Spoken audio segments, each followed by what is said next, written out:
sejahtera untuk kita semua. Tak lupa saya ucapkan terima kasih kepada dosen yang terhormat Bapak Christian Eliezer Randalele MPDK yang telah memberikan kami kesempatan untuk menyampaikan materi presentasi kami mengenai perkembangan perluasan sejarah gereja mula-mula.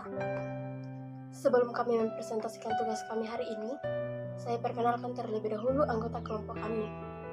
Saya sendiri Noprinti Taruk dan rekan saya bernama Aldi Tonapa. Untuk materi pertama akan saya sampaikan dan materi selanjutnya akan disampaikan oleh rekan saya Aldi Tonapa. Langsung saja saya masuk ke materi pertama, perkembangan perluasan sejarah gereja mula-mula. Untuk mengetahui lebih dalam mengenai perkembangan perluasan sejarah gereja mula-mula, kita perlu mengerti terlebih dahulu apa itu sejarah gereja. Di sini, belajar sejarah gereja tentu banyak keluhan yang kita dengar dari mata pelajaran ini, seperti sejarah gereja hanyalah menghafal saja, tahun-tahun dan nama-nama yang jumlahnya terlalu banyak. Memang ada kebenaran dalam ucapan ini, sebab tidak mungkin belajar sejarah termasuk sejarah gereja tanpa mempelajari dan menghafal tahun-tahun nama-nama. Tahun-tahun dan nama-nama adalah fakta yang membentuk sejarah, juga sejarah gereja. Namun, tidak benar kalau dikatakan bahwa sejarah itu terbatas pada fakta saja. Fakta boleh dikatakan adalah bahan mati, tetapi bahan mati harus dihidupkan. Menghafal harus menjadi mengetahui dan mengenal. Oleh sebab itu, pengertian sejarah menurut Kamus Besar Bahasa Indonesia ada dua arti. Yang pertama, sejarah adalah kejadian dan peristiwa-peristiwa yang benar-benar terjadi pada masa lampau. Yang kedua, sejarah adalah pengetahuan atau uraian mengenai peristiwa-peristiwa dan kejadian-kejadian yang benar-benar terjadi di masa lampau. Jadi, harus dibedakan antara kejadian dan peristiwa, fakta dan kenyataan dari masa lampau, dan pengetahuan atau uraian mengenai fakta tersebut. Intinya, hakikat ilmu sejarah ini ialah mengenai peristiwa yang benar terjadi atau yang pernah terjadi. Sedangkan pengertian gereja melalui kata Portugis igreja berasal dari kata Yunani ecclesia. Ecclesia berarti mereka yang dipanggil. Yang pertama dipanggil oleh Kristus ialah para murid, Petrus dan yang lain-lain. Sesudah kenaikan Tuhan Yesus ke surga dan pencurahan Roh Kudus pada hari Pentakosta, para murid itu menjadi rasul. Artinya, mereka yang diutus. Rasul-rasul diutus ke dalam dunia untuk mengabarkan berita kesukaan, sehingga lahirlah gereja Kristen.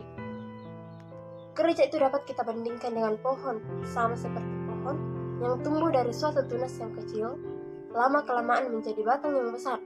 Demikian juga halnya gereja. Banyak dahan, cabang, dan ranting yang keluar dari batang itu, yang berbeda besarnya dan bentuknya. Begitu juga halnya gereja yang lahir dari jemaat pertama di Yerusalem.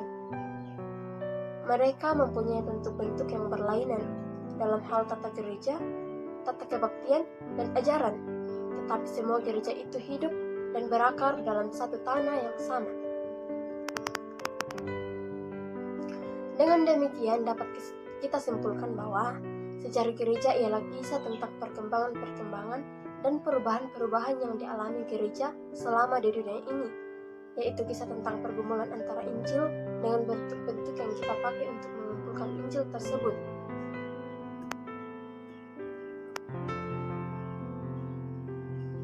Jalannya sejarah gereja merupakan suatu perjalanan panjang. Perjalanan itu hampir 2000 tahun lamanya. Sekarang kita sudah berada dalam perjalanan itu kira-kira 500 tahun. Ada 3 tikungan besar pada perjalanan itu. Tikungan yang pertama terjadi ketika gereja sebagai laskar Kristus diusir dari tempat asalnya di Yerusalem, bergerak maju ke Yudea dan Samaria, dan sampai sejauh ke Antioquia di Syria. Tikungan kedua terjadi saat bala tentara Kristus itu berada di bawah kepemimpinan Paulus menyerbu dunia Yunani yang besarnya di Kekaisaran Romawi. Tikungan yang ketiga terjadi saat bala tentara itu setelah perang berdarah selama 300 tahun, pada tahun 313 memperoleh kemenangan atas kekafiran berdasarkan dekret Milan.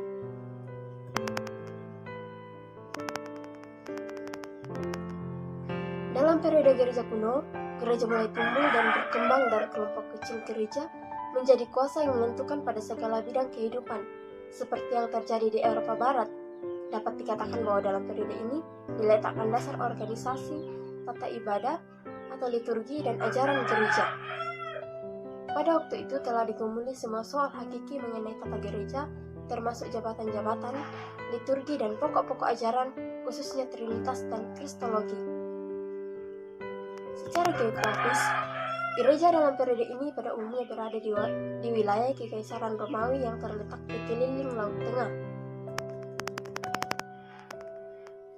Kebudayaan di mana gereja lahir dan berkembang adalah kebudayaan Helenisme. Helenisme pada dasarnya adalah kebudayaan Yunani yang disebarkan di seluruh wilayah Kekaisaran Romawi, khususnya di bagian timur. Karena penyebaran ini, kebudayaan Yunani mulai bercampur dengan unsur-unsur dari kebudayaan lain, umpamanya di Asia Barat, Mesir, dan Italia.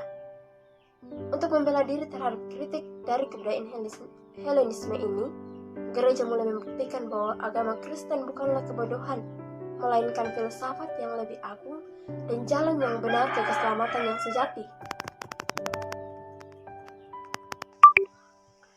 Sesudah gereja muncul di tengah-tengah dunia Helenis, gereja mulai memperkembangkan bentuk organisasi, liturgi, dan teologia. Walaupun sering terancam oleh dunia sekitarnya, bentuk organisasi atau tata gereja diperkembangkan gereja berdasarkan organisasi yang terdapat di rumah-rumah ibadah Yahudi dipimpin oleh majelis orang-orang tua. Dalam bahasa Yunani, presbiteros, dan perhimpunan-perhimpunan di masyarakat Helenis dipimpin oleh pengawas atau penilik, dalam bahasa Yunani, episkopos, yang dibantu oleh beberapa orang pembantu atau pelayan, dalam bahasa Yunani, diaskonos. Jemaat Kristen pertama terdiri dari orang Yahudi. Orang-orang Yahudi Kristen itu tetap mengunjungi bait Allah dan menaati hukum Taurat dengan setia, sama seperti orang Yahudi lainnya. Mereka mematangkan pergaulan dengan orang-orang kafir karena mereka ini tidak menaati Taurat, dengan demikian ialah najis. Agama Kristen sudah memasuki berbagai lingkungan dan kebudayaan. Dalam abad kedua, agama Kristen tersebar di daerah terbentang luas, organisasi gereja semakin rapi, dan orang-orang Kristen terkemuka mulai menjawab tantangan yang dihadapkan kepada gereja oleh lingkungannya. Sekitar tahun 150, gereja menghadapi krisis yang gawat yang mempercepat perkembangan pemikiran teologi dan organisasi gereja. Krisis ini disebabkan oleh munculnya aliran-aliran gnostik. Kata gnostik di sini berasal dari kata Yunani yang artinya gonis, sama dengan pengetahuan. Istilah gnostik secara khusus dipakai sebagai sebutan bagi beberapa aliran kepercayaan dalam abad kedua. Dalam hal ini, para penganut mazhab gnostik lainnya menyatakan bahwa mereka mempunyai pengetahuan gonis yang lama dan yang lebih tinggi daripada iman Kristen seperti yang dianut oleh anggota jemaat biasa. Pokok-pokok utama dalam ajaran ini adalah asal dunia, tabiat manusia, dan persoalan yang paling berat itu yaitu kejahatan. Dalam abad ini, penantian yang tegang akan kedatangan kembali Tuhan sudah agak memudar. Tetapi sekitar tahun 160 di Asia Kecil, pengharapan eskatologis yang menyangkut akhir zaman itu kembali berkobar-kobar. Timbullah gerakan Montaisme. Montaisme itu mau menghidupkan kembali, yaitu pengharapan lama akan datang Tuhan kembali. Karena roh, hukum disiplin gerejawi semakin keras. Sekian dari materi pertama, dan materi selanjutnya akan dibacakan oleh rekan saya Aldi Kenapa. Kepada Aldi Kenapa, saya persilakan. Oke, selanjutnya. Sebelum tahun 313 sebelum Masehi, waktu gereja diberi kebebasan oleh pemerintah Kekaisaran Romawi, gereja selalu diancam oleh penghambatan-penghambatan yang sewaktu-waktu terjadi. Alasan adalah kelakuan orang Kristen berada dari gaya hidup biasa. Sekitar tahun 250 sebelum Masehi, penghambatan orang Kristen terjadi secara sistematis di seluruh negara atas perintah Kaisar Romawi. Banyak orang Kristen mati syahid karena penghambatan-penghambatan ini. Akan tetapi akibatnya adalah lain sekali dari yang diharapkan. Gereja tidak hilang, melainkan bertambah anggotanya. Sebab keberanian perkataan tertulis, seorang pembela agama Kristen, darah para syahid menjadi benih gereja. Pada abad keempat, mulai nyata bahwa corak gereja di bagian barat Kekaisaran Romawi lain daripada corak gereja di bagian timur. Di kemudian hari, perbedaan itu mengakibatkan perpecahan antara dua bagian gereja AM itu yang masih berlangsung terus sampai sekarang. Bagian timur meliputi gereja Ortodoks Timur dan beberapa gereja lainnya. Di bagian barat berkembang gereja Katolik Romawi dan selanjutnya juga gereja-gereja Reformasi Protestan. Menyebabkan perpecahan gereja yang pertama dan kedua, dalam waktu yang sama terjadi perubahan yang sama dalam hubungan antara pejabat satu sama lain. Dalam gereja mula-mula tak ada perbedaan pangkat dari antara mereka, tetapi sekitar tahun 100 sebelum Masehi ada perbedaan pangkat mereka. Para penilik mulai menganggap pelayan-pelayan lainnya sebagai bawahannya, ditetapkan hierarki penilik pengetahuan diaken.